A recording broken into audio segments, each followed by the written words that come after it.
sele akona atsanin a en sir sele o khandong tha lai hin a se lama phalam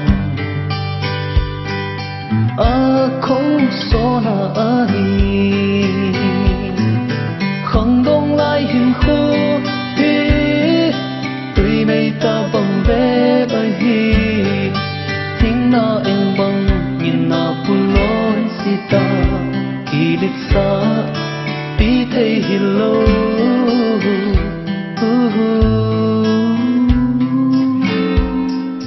na sim pagel do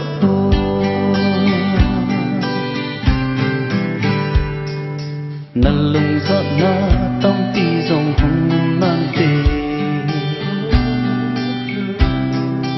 nalung in na de lam a si zong le chun o na chi hello le na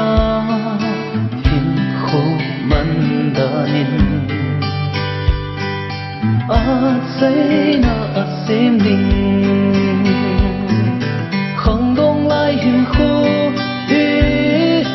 tùy mây ta bằng ve bài hi thính na em bằng yên na pun lối sita kỳ lịch sa bi thei hillo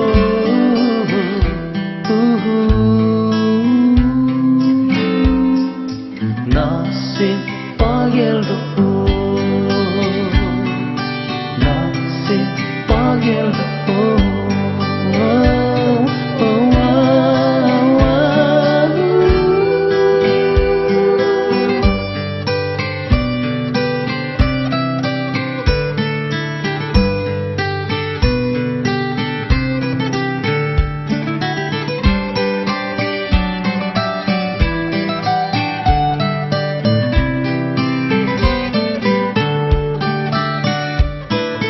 không đông lai hin khu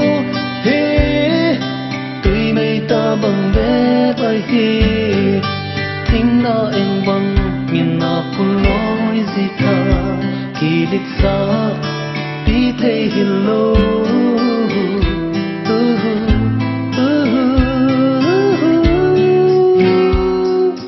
na sin pagel do na sin pagel do